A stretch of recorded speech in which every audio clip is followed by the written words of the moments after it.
오늘 말씀은 출애굽기 7장이 되겠습니다. 출애굽기 7장 14절로부터 마지막 절까지.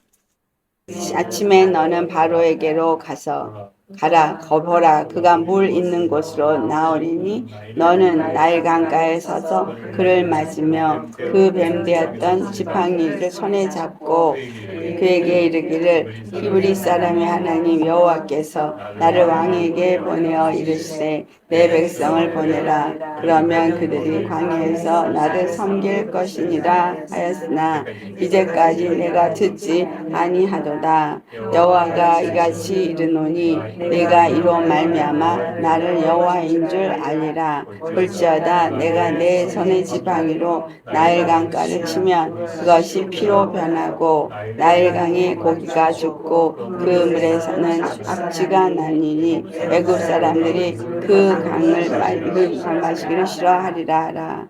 여호와께서 또 모세에게 이르시되 아론에게 명령하기를 내 지팡이를 잡고 내 발을 애굽의 물들과 강들과 운하와 못과 모든 호수 위에 내밀라 하라. 그것들이 피가 되리니 애굽 온 땅과 나무 그릇과 돌 그릇 안에 모두 피가 있으리라. 모세가 아론이 여호와께서 명령하신 대로 행하여 바로와 그의 신하의 목전에서 지팡이를 들여 나일강을 치니 그 물이 다 피로 변하고 나일강의 고기가 죽고 그 물에서는 악취가 나니 애굽 사람들이 나일강 물을 마시지 못하며 애굽 온 땅에는 피가 있으나 애굽 요술사들도 자기들의 요술로 그와 같이 행함으로 바로의 마음이 완악하여 그들의 말을 듣지 아니하니 여호와의 말씀과 같더라.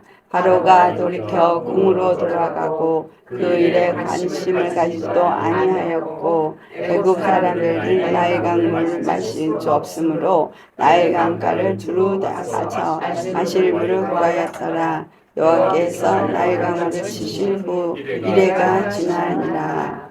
아멘. 네, 오늘 말씀의 제목은 물이 변하여 피가 되는 하나님의 심판이라는 제목으로 말씀을 나누도록 하겠습니다. 나일강가에 애굽왕이 나왔어요. 나일강에 애굽왕이 왜 나왔을 것 같으세요? 이 나일강은 그들에게 신입니다. 그래서 그 신은 하피 또 오시리스 또는 크롬 이렇게 말하는 나일강을 신으로 섬기는 거예요. 그러니까 그 아침에 나일강에 나온 바로는 제사를 지내기 위해서 나온 거죠. 그랬을 때 그곳에 바로가 그를 만나서 그 여호와의 지팡이로 나일강 물을 칩니다. 그 강물을 칠 때 그들에게 나일강은 그들에게 풍요를 주는 신인 거죠. 나일강이 풍요를 주고 그들을 번성케 하는 번영의 신입니다. 그런데 그 신을 물이 변하여 피가 되어지는 것은 마실 수 없는 물. 그러니까 물이 있을 때 그들에게 물이 있는 그 물이 주는 풍요는 물을 마실 수 있기 때문에 물을 농작에 될 수 있기 때문에 물이 그들에게 풍족하기 때문에 그래서 그 풍요의 신으로서 그들이 나일강을 신으로 섬겼는데 그 물이 피가 됨으로 인해서 그들은 마실 수 없는 물이 되고 그 물이 악취가 나는 물이 되었다는 거예요. 그래서 백성들에게 나일강 물이 아무 의미가 없는 물이 됐습니다. 그래서 그 물이 나일강뿐이 아니라 나일강물을 쳤는데 그리고 그 다음에 아론에게 명하여서 지팡이를 앞으로 내미니까 나일강물이 아니라 그들이 마실 수 있는 모든 물들, 강들, 그 다음에 호수들, 이분 그들 집안에 있는 항아리에 있는 물까지 그리고 그릇에 있는 물까지 다 피로 변해버렸다는 거예요. 그래서 피로 변했다는 것은 그들이 마실 물이 없게 되었다는 겁니다. 애굽이라는 나라, 지금 이집트가 되죠. 근데 사막이 되는 나라들은 물이 너무너무 중요합니다.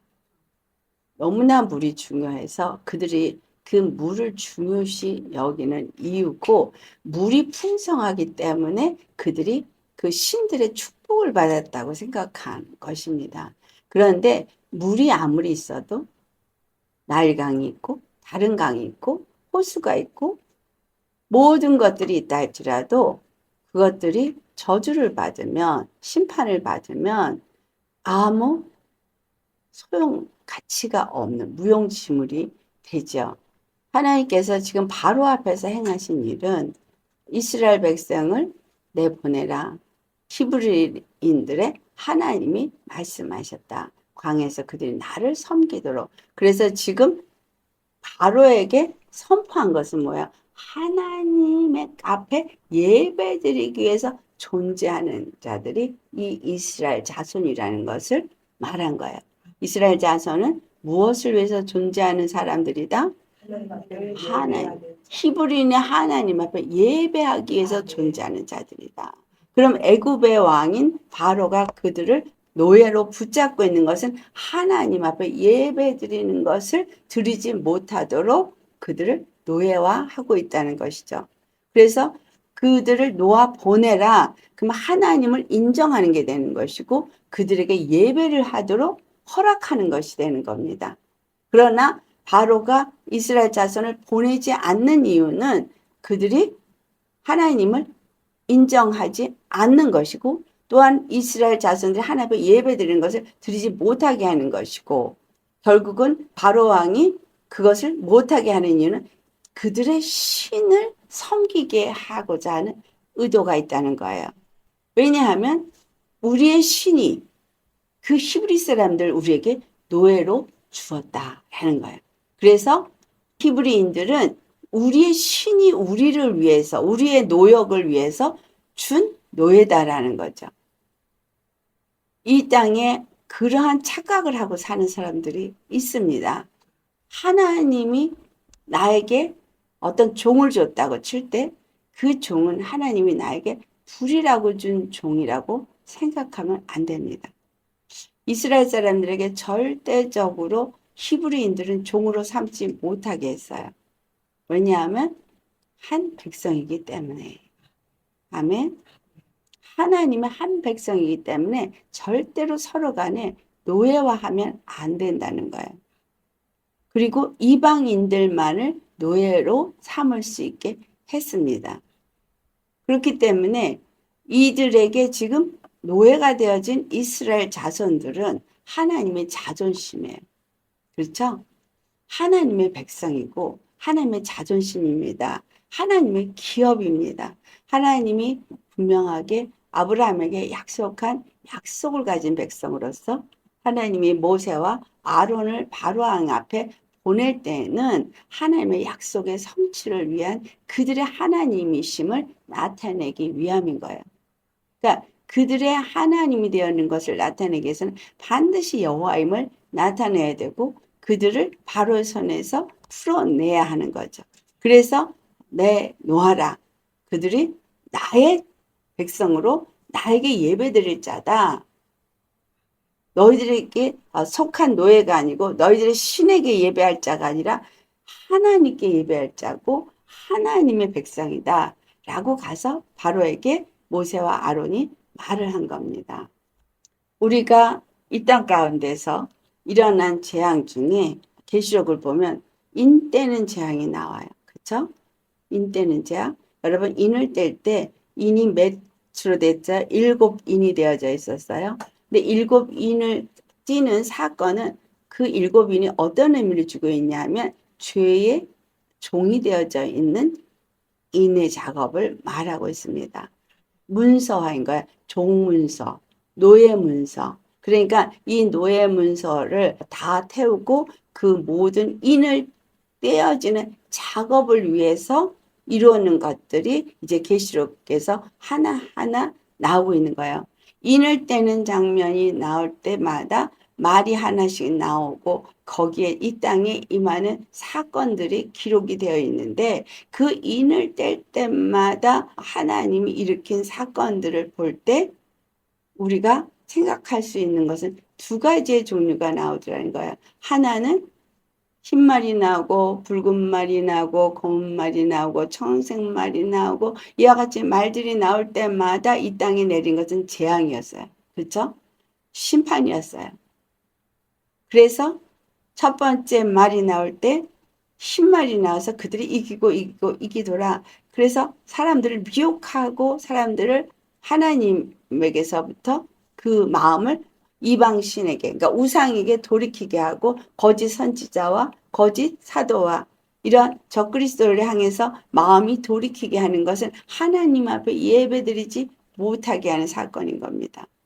또한 그런 자들에게 하나님이 심판이 내리면서 하나님의 구원의 역사는 거기에 기록되어져 있지 않지만 나중에 다섯째 인을 찔 때 보니 순교자들의 이야기가 나오더라라는 것입니다. 그래서 죽기까지 그 예수의 이름과 하나님의 말씀을 지킨 자들에게 임하는 것이 하나님의 구원의 역사인 거예요. 이 땅에 심판이 있는 반면에 그 심판 가운데에서 하나님의 말씀과 그 이름을 절대로 부인하지 않게 해서 순교하는 사건들이 일어나게 됩니다. 근데 그 일곱인을 찌는 그 마지막 장면 이후부터 뭐가 나오냐면 일곱 천사에게 일곱 나팔을 주게 되어져서 그 나팔을 하나씩 부는데 그 나팔 자체가 하나님의 말씀이라 그랬죠. 명령의 말씀, 선포의 말씀이에요. 그래서 하나님의 선포의 말씀이 선포될 때마다 하나씩 사건이 일어나는데 둘째 나팔을 불 때와 셋째 나팔을 불 때에 어떤 사건이 일어나는지를 우리 잠깐 보기를 바랍니다. 자, 계시록을 가보시겠어요? 계시록 8장을 보겠습니다. 8장 8절. 둘째 천사가 나팔을 불니까 불붙는 큰 산과 같은 것이 바다에 던져짐에, 그러니까 큰 산은 큰 권세를 말하는 거예요. 보좌에 앉아서 권세를 부리는 산, 큰 산인 거예요. 작은 산이 아니라 큰 산, 큰 권세가 바다에 던져지니까 바다는 음부의 권세가 다시는 이 땅을 말하는 거죠. 그래서 그가 던져지니까 바다의 3분의 1이 피가 됐다. 그러니까 물이 피가 됐다라는 거예요.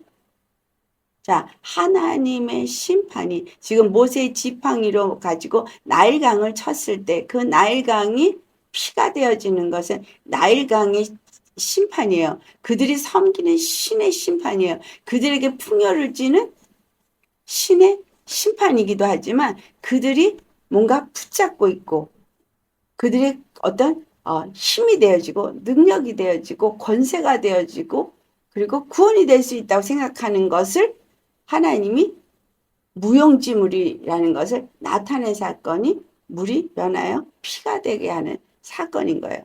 근데 이 지금 재앙을 일으킨 둘째 나팔 때에도 역시 큰 산이 무너져서 바다에 떨어지니까 물이 피가 되는데 3분의 1이 물의 3분의 1이 피가 되어집니다. 자, 그 다음에 셋째 나팔을 붑니다. 10절로부터 11절 말씀 같이 봉독합니다. 셋째 천사가 나팔을 부니 횃불같이 타는 큰 별이 하늘에서 떨어져 강들의 3분의 1과 여러 물샘에 떨어지니 이 별 이름은 쓴쑥이라. 물의 3분의 1이 쓴쑥이 되매 그 물이 쓴물이 되므로 많은 사람이 죽더라. 네, 그렇다면 여기서 말하고 있는 물, 여기서 말하고 있는 물샘, 이 물샘에 아까는 큰 산이 떨어지고 이번에는 큰 별이 떨어졌어요. 그러니까 별은 저녁에 빛을 비추는 역사를 하는 그런 영혼인 거예요. 근데 그 것들이 물샘에 떨어지니까 물샘은 물이 솟아 나오는 샘이에요. 그렇죠? 우리가 예레미야 2장 13절에도 생명수의 근원인 예수를 말하죠. 생명수의 근원이 예수님. 그런데 그 예수님이 물과 여기서 말하는 물의 의미를 우리가 살펴본다면 실질적으로 샘물의 생수의 근원인 샘물은 오직 예수님 한 분뿐입니다.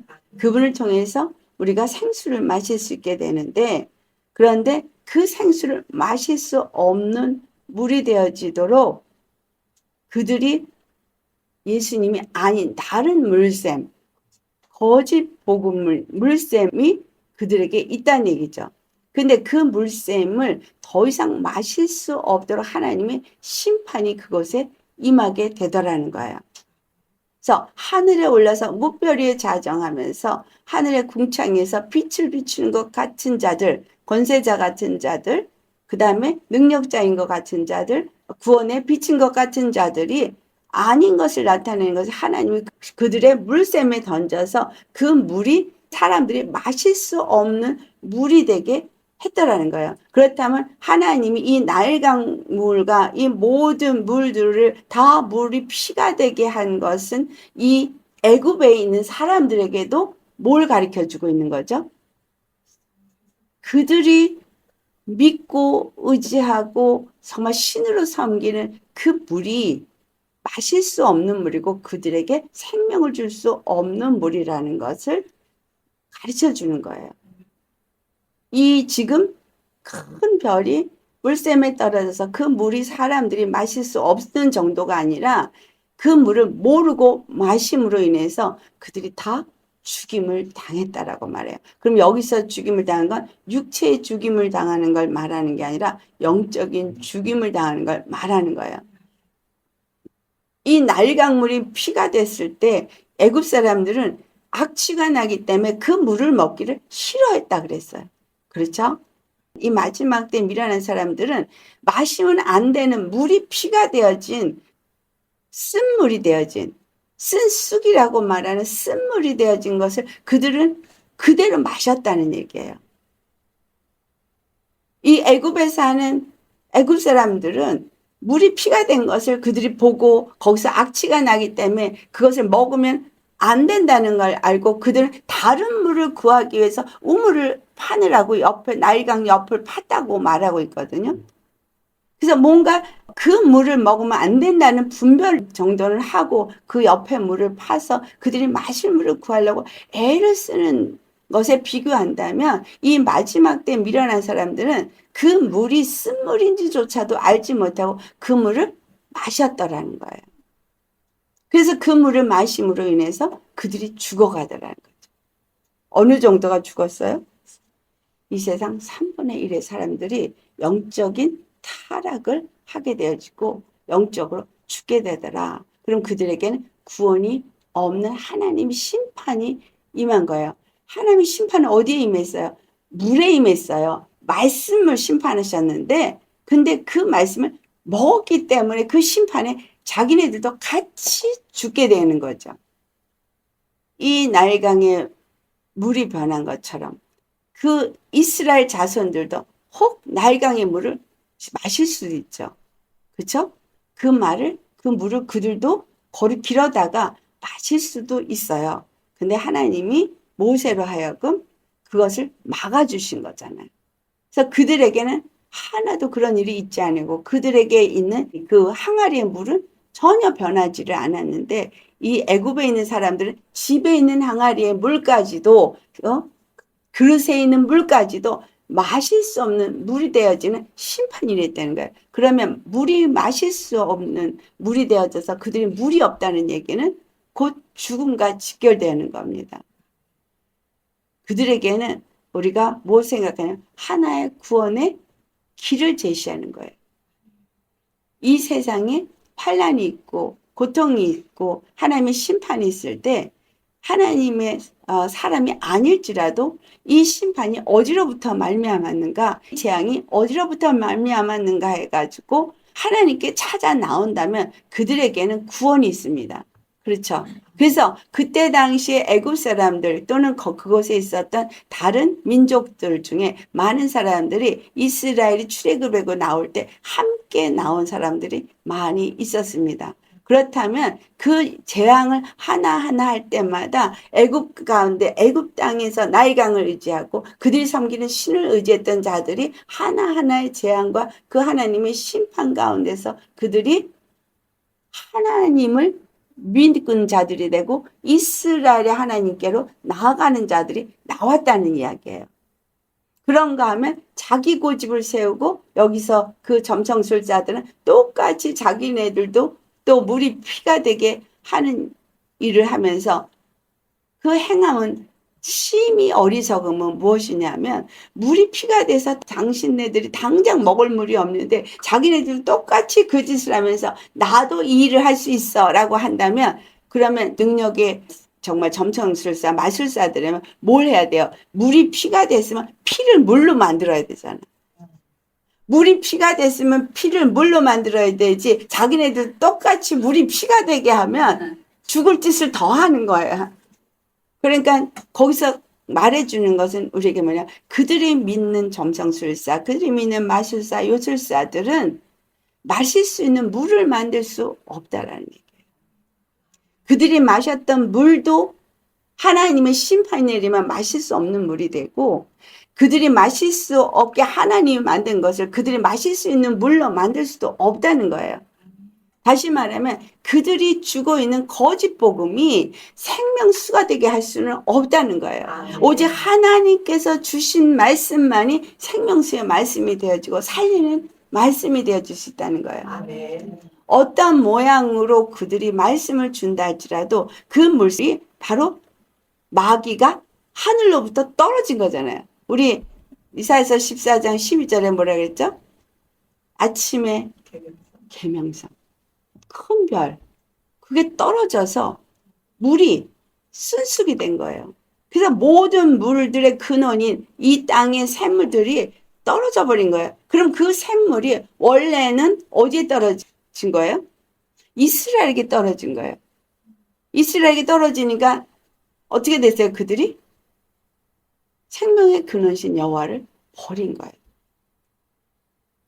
예레미야 2장 13절 말씀처럼. 그래서 그걸 버리고 그들이 스스로 웅덩이를 파더라. 지금 이 나일강에 물이 피가 되니까 스스로 자기네들이 웅덩이를 파잖아요. 그 짓을 누가 했어요? 이스라엘 사람들이 했어요. 이스라엘 자손들이 했어요. 오늘날 교회 다니는 그리스도인들이 말씀이 쓴물이 되어져서 마실 수 없게 되니까 스스로 자기네들이 뭔가 마실 수 있는 물을 찾기 위해서 만들어낸 것들이 뭐 이단 종교들이에요. 이단 종교들을 찾아다니는 거예요. 그래서 순복음교회 장로님들이 저 신천지로 가는 거예요. 아니 지금 생명수가 있는 것이 물이 피가 됐으면 그 다음에 정말 생수가 있는 곳을 찾아가야지 왜 마술사들이 물이 피가 되게 한 그곳을 찾아가냐 이거예요. 거기도 역시 생명이 없긴 매 한 가지인데. 그래서 하나님의 심판과 하나님의 재앙이 이 땅에 내릴 때 정말 하나님의 사람들은 하나님의 말씀을 듣고 어디를 찾아가요? 참 생명의 근원이신 샘물로 나아가더라는 거예요. 우리에게 죄를 깨닫게 할 때 우리는 무엇을 해야 되느냐를 가르쳐준 사건이 마라의 쓴물이에요. 마라의 쓴물이 어디에 나오죠? 출애굽기에 나오죠. 출애굽기 15장 23절 말씀을 우리 공독해 보겠습니다. 말에 이르렀더니 그곳 물이 써서 마시지 못하겠으므로 그 이름을 마라라 하였더라. 이들이 여기서 마라에 이르렀을 때 그 물이 마실 수 없게 된 것은 어느 때냐? 광야에 이르러서 그들이 사흘 길을 갔을 때 그들이 이르렀을 때 만난 것이 마라의 쓴물인 거예요. 그러니까 물을 마셔야 되는데 물을 마실 수 있는 곳에 갔더니 마실 수 없는 물이 되었더라. 그러니까 이 사람들은 지금 물을 분별할 수 있었더라는 거예요. 예수 그리스도가 죽으시고 사흘 만에 부활하셔서 하늘 보좌에 앉으시고 우리에게 주신 말씀은 십자가를 통해서 주신 생명의 말씀, 부활의 생명의 말씀입니다. 그러면 사흘 만에 갔다면 예수님이 죽으시고 부활하셔서 이 주신 생명의 말씀 앞에 갔는데 그들이 먹어야 될 생명의 말씀은 부활의 말씀인 거예요. 부활의 생명의 말씀을 먹어야 되는데 부활의 생명의 말씀이 없는 거를 발견한 거예요. 샘물이 부활의 생명의 말씀이 없는 교회를 발견했을 때 어떻게 해야 되겠어요? 우리가 가서 교회를 만나는데 물샘이라는 것을 만났는데 쓴물이고 마실 수 없는 물을 만났을 때 어떻게 해야 되겠느냐는 거예요. 자, 이것이 계시록 47장의 말씀을 보면 하나님의 보좌로부터 흘러내리는 그 물이 흘러가서 이르는 곳마다 어떻게 돼요? 소성케 되어져요. 계시록 22장 1절을 보니까 하나님과 및 어린양의 보좌에서부터 내리는 생명수인 거예요. 그 하나님의 말씀의 생명수가 가서 흘러내린 곳에 그 한가운데로 길이 되어진 그 십자가를 통해서 내려서 흘러간 그 물을 통해서 나아갔을 때 그 물이 흐르는 곳마다 소성케 되고 살아나는 역사가 일어나더라. 그러니까 이 광야에 마실 수 있는 물은 없었던 거예요. 광야에서 만나는 물마다 다 뭐예요? 쓴물인 거예요. 다 척박해진 땅에, 척박해진 심령 속에, 척박해진 교회 속에서 우리가 마실 수 있는 물은 없습니다. 척박해진 내 심령 속에서 생명을 발견할 수가 없는 거예요. 이미 마귀가 던지는 그 쑥이 떨어져서, 쓴쑥이 떨어져서 쓴물이 되어진 곳에서는 마실 수 있는 물이 없는 겁니다. 그런데 그들이 쓴물을 마실 수 없을 때 하나님 앞에 울부짖어요. 여러분, 정말 내가 정말 마실 수 없는 상태에서 울부짖어야 되는 거죠.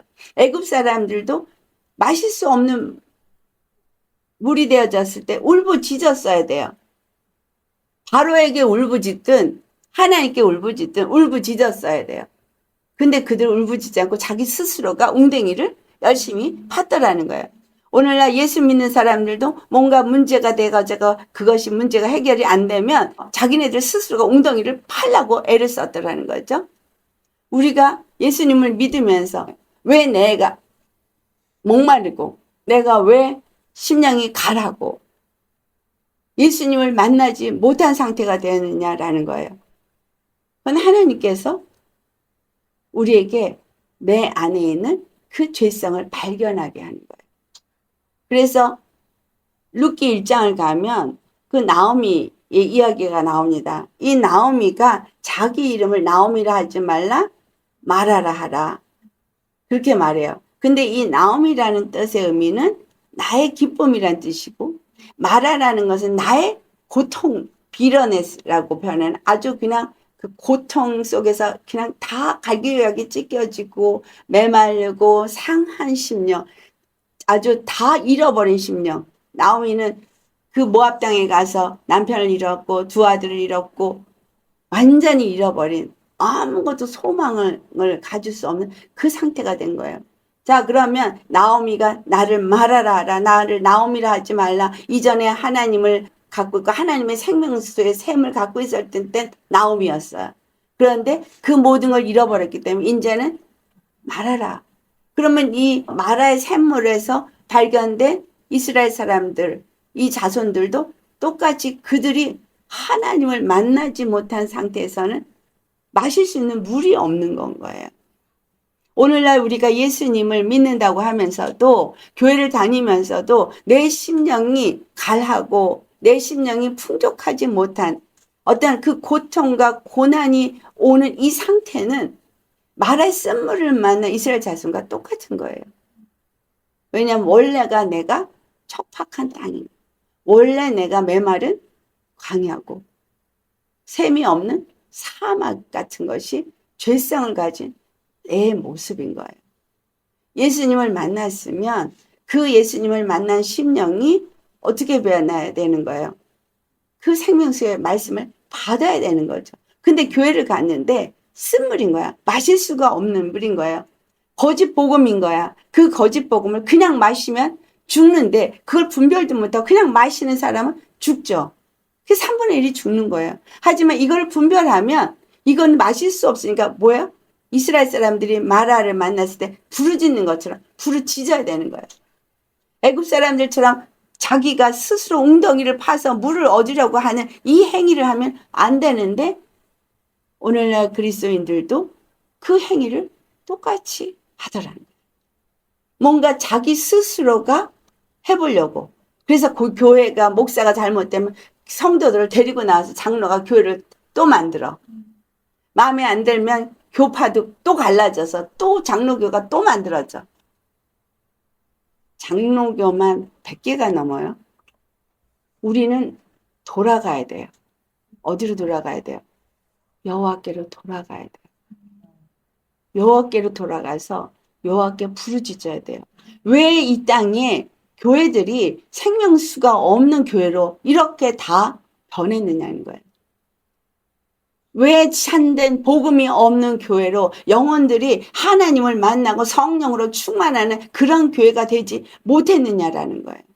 뭐 때문에? 사람의 계명으로 가르침을 받았기 때문인 거예요.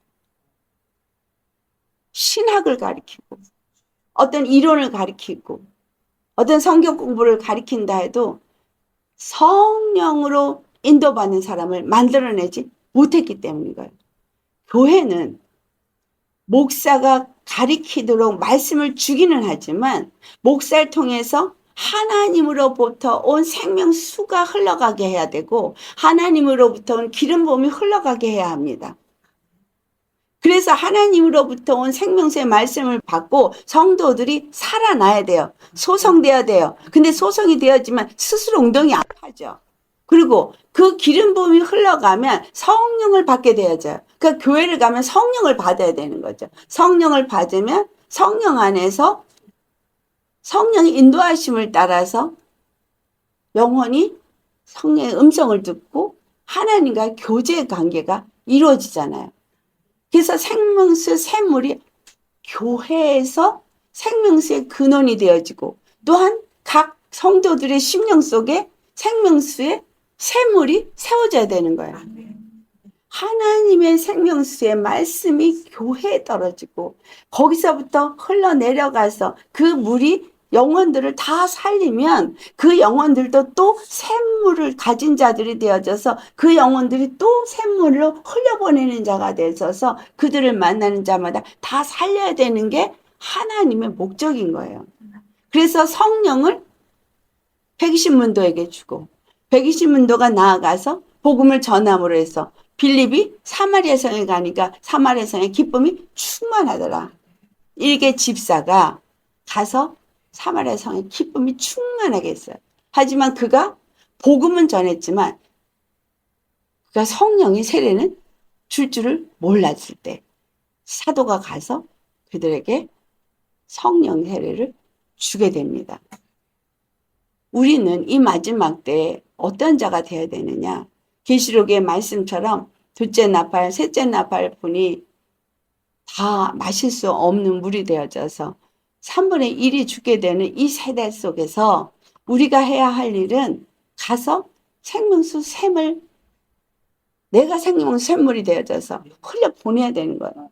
그래서 그 물이 나를 통해서 흘러내려갈 때에 그 물이 흘러가는 곳마다 소성케 되어지니 내가 가는 곳마다 나를 만나는 사람마다 살아나는 역사가 일어나야 되는 거예요. 하나님 원하는 것은 그겁니다. 나일강의 심판을 줘서 애굽을 완전히 초토화시키고 무너뜨리는 것이 하나님의 목적은 아니에요. 하나님의 목적은 이스라엘의 하나님, 히브리인의 하나님인 것을 나타냄으로 인해서 애굽에 있는 백성들에게도 그것을 깨닫고 그 이스라엘의 하나님 앞에 그들이 무릎 꿇게 하고 구원을 받게 하기를 원하는 게 하나님의 뜻인 거죠. 그런데 바로 왕은 먼저는 그 요술사들이 똑같은 짓을 하고 그러니까 완전 미련한 짓을 하는 거예요. 그러니까 자기도 죽고 멸망하는 짓을 하는 거야. 그리고 바로는 스스로가 멸망을 자처하는 강팍한 신령으로 나아가더라는 거예요. 이거를 우리는 애굽의 바로와 이스라엘을 구분해서 믿는 자들에게는 전혀 관계가 없는 것처럼 생각하면 안 돼요. 세상 신이 그것을 허락하지 아니하는 그런 상황에서 이 땅에 믿지 않은 자들일지라도 그 거짓의 아비인 마귀에게 속해 있었다 할지라도 환난과 하나님의 심판이 이 땅 가운데 임할 때에 그들이 도무지 마실 수 없고 그들이 생명을 얻을 수 없다고 생각될 때 하나님을 찾아야 되는 거예요. 일 안에 있는 많은 사람들이 이슬람을 섬겼던 사람들이에요. 이스라엘의 알라를 섬겼던 사람들이에요. 그 알라를 향해서 부르짖던 사람들이에요. 그런데 그들이 알라를 믿고 알라를 부르짖어도 그들에게 구원이 없고 오히려 핍박과 죽음밖에는 그들에게 없고 자기네 자녀들을 완전히 테러의 제물로 바치는 이러한 길을 볼 때에 여자들은 다 성노예가 되어지고 그런 가운데서 그들이 뭐요? 마실 수 있는 물이 없는 걸 발견한 거예요. 그때 그들은 마실 수 있는 생수를 얻고자 하나님 앞에 구했을 거 아니에요. 알라에게 구했을 거 아니에요. 우리를 구원하셔서 우리를 도와주셔서 구했을 때 그 이란의 사람들은 예수님 얼굴을 안 본 사람이 한 명도 없대요. 예수님이 그 부르짖는 가운데 나타나서 바울도 그랬잖아요. 사울일 때 다메섹 선상에서 나타나서 사울아 사울아 왜 나를 핍박하느냐. 누구니까 했을 때 네가 핍박하는 예수라. 예수님을 만난 거예요. 예수님을 만나니까 그가 회개하게 되죠. 구원을 얻는 길로 나아가게 되죠. 지금 이란 사람들이 여호와 알라에게 구할 때에 예수님이 그들에게 찾아가는 거예요. 진정 구원의 하나님을 부르짖으니까. 구원의 하나님을 찾고 부르짖으니까 예수님이 찾아가서 어느 집으로 가봐라. 어디에 있는 집을 가서 문을 두드리면 거기에서 사람이 나올 것이다. 그러면 거기에 가서 당신 예수 믿냐 묻고 나도 예수 믿기 위해서 왔다 말아라. 다 가르쳐 주는 거예요. 그렇게 해서 한 사람이 거길 찾아가고 두 사람이 찾아가고 세 사람이 찾아가고 세네 사람이 모여서 예배드리다 보면 또 5명 찾아오고 6명 찾아오고 어떤 사람들이 찾아와요? 갈급한 사람. 심령이 갈급한 사람. 그러니까 오늘날 온전히 하나님의 참된 진리의 복음을 찾아오는 사람들은 갈급한 심령들인 거예요. 여러분 우리가 정말 예수님 앞에 나아가서 갈급한 심령이라면 하나님의 생명수의 근원을 버린 것을 회개하며 돌이키지 않겠어요? 여호와 이름을 부르지 않겠어요? 그리고 스스로 웅덩이를 파는 것보다 주님 앞에 회개하지 않겠냐고요. 회개하죠.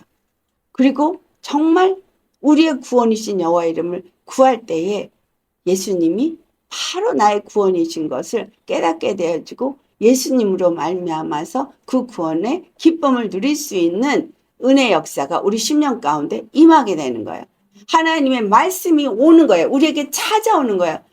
내 심령이 내가 이제까지 가졌던 모든 것들, 내가 섬겼던 모든 것들, 내가 의지했던 모든 것들 다 십자가에 못 박고 나를 살기 위해서 주님을 부르짖을 때 주님의 말씀이 내게 오는 게 십자가의 복음이 내게 오는 거죠. 그래서 내 안에 뭐가요? 생명수가 임하는 거예요. 근데 생명수가 임해서 내 심령이 치유를 받는 정도가 아니라 내가 마실 수 있는 물이 생겨가지고 심령이 풍족해지는 것뿐만이 아니라 아예 예수님을 나의 주로 섬기고 그분을 주로 섬기기 위해서 그분 앞에 나를 내어드리면 생명수의 근원인 그 하나님의 보좌가 내게 임하여서 내가 생명수 샘물이 되어지는 거예요. 내가 가는 곳마다 생명수 샘물이 되어져서 살리는 자가 되어지더라.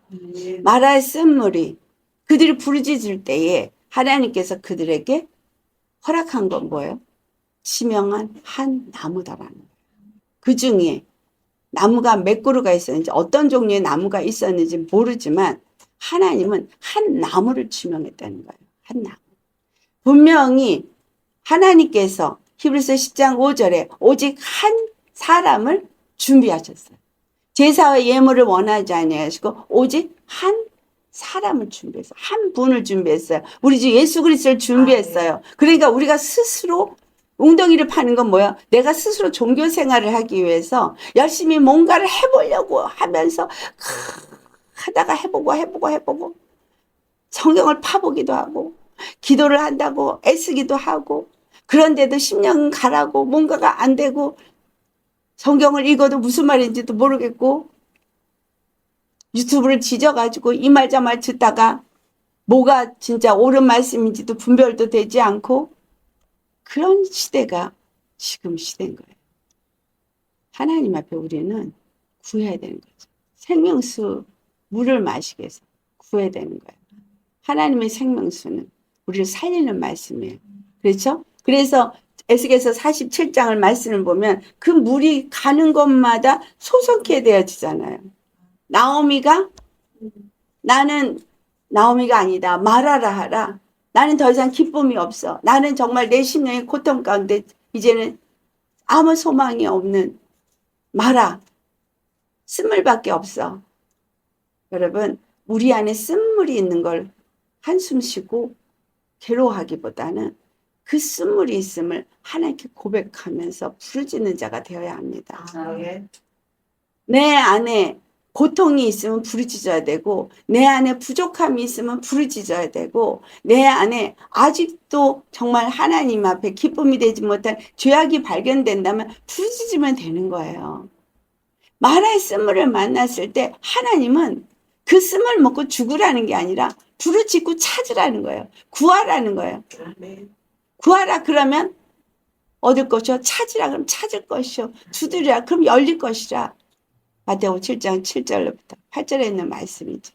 여러분 정말 우리가 이 시대는 구하고 찾고 부르짖어야 될 때인 거예요.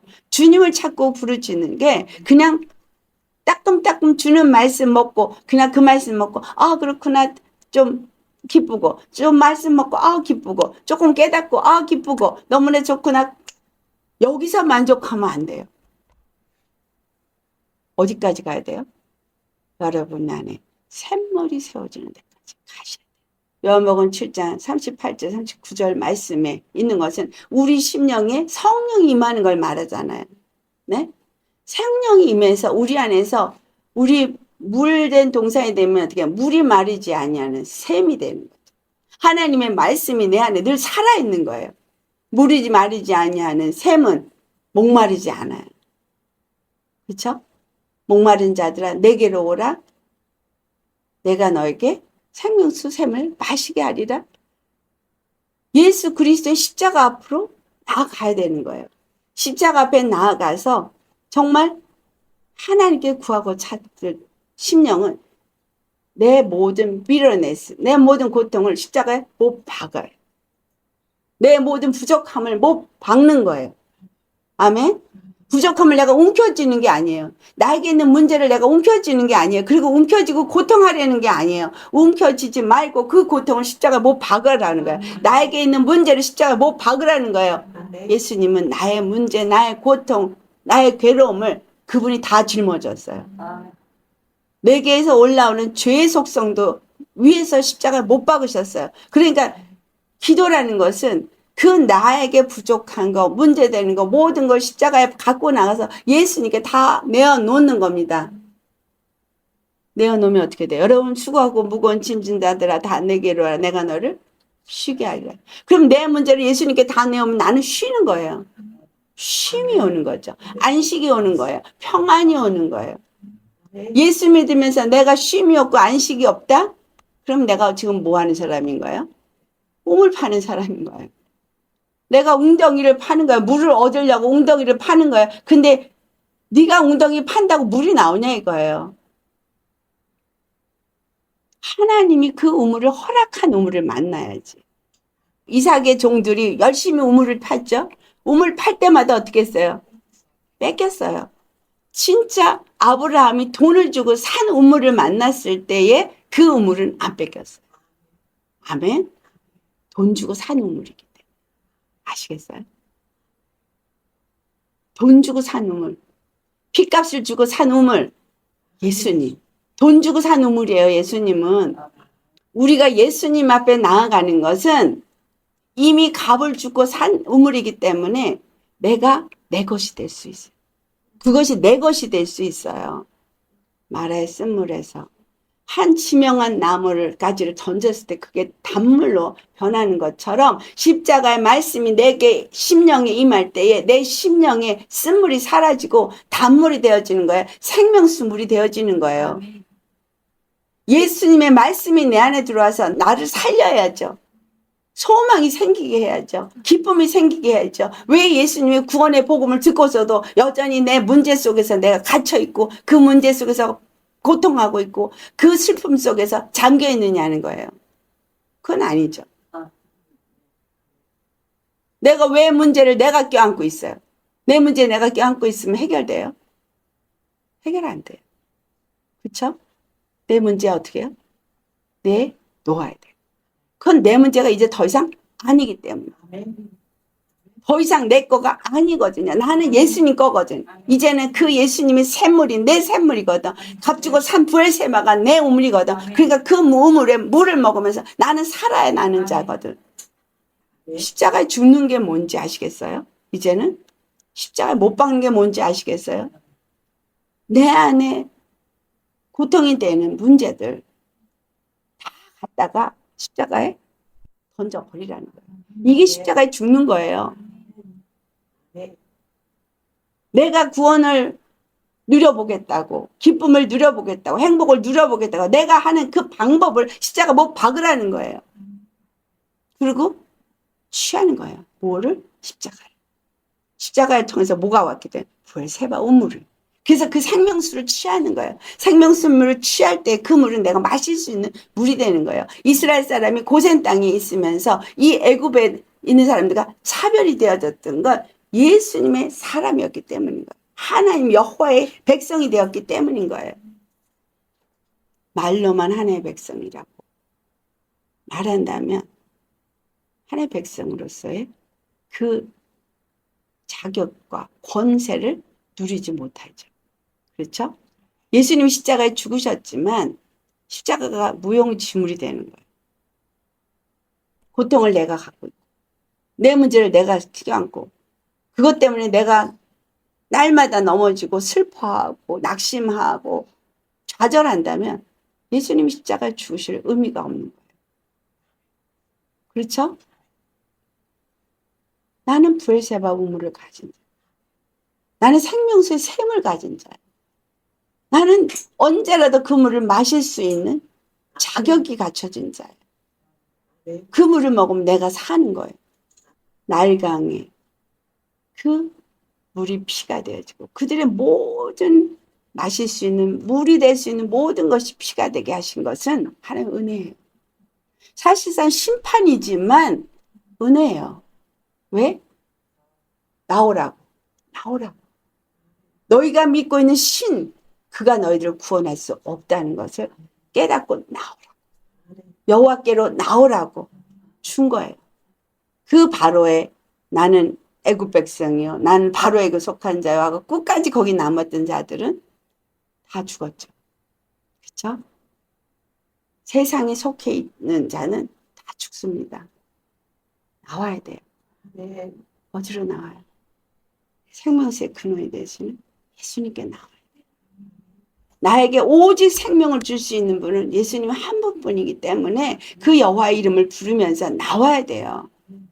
그 어리석은 요술사처럼 나도 이거 행할 수 있어 그러고 나도 이적 행할 수 있어 나도 정말 표적 행할 수 있어 그러고 까불다가 자살하는 거예요. 오늘날 하나님의 어떤 능력을 받았다고 이적 표적 행하는 거짓 선지자를 그 표적 행하면서 하다가 죽는 거지. 그냥 영원한 심판으로 가는 거죠. 이미 마귀에는 예수님한테 패배했어요. 예수님은 승리했어요. 똑똑하다면 승리하신 분한테 붙어야지. 왜 미련하게 패배자에게 줄을 서냐고요. 그게 뭐예요? 완악해서. 들어도 듣지 못하고 보아도 보지 못하는 것은 그 마음이 완악해서. 바로가 완악해서. 그리고 바로의 그 권세가 그 영광이 더 좋아서 거기에 붙어있기 때문에 결국 바로와 함께 멸망한 거예요. 하찮게 여기는 저 이스라엘 자손들, 저 히브리인들. 그러나 그들의 하나님은 바로가 섬기는 신보다 더 강하더라. 더 세더라.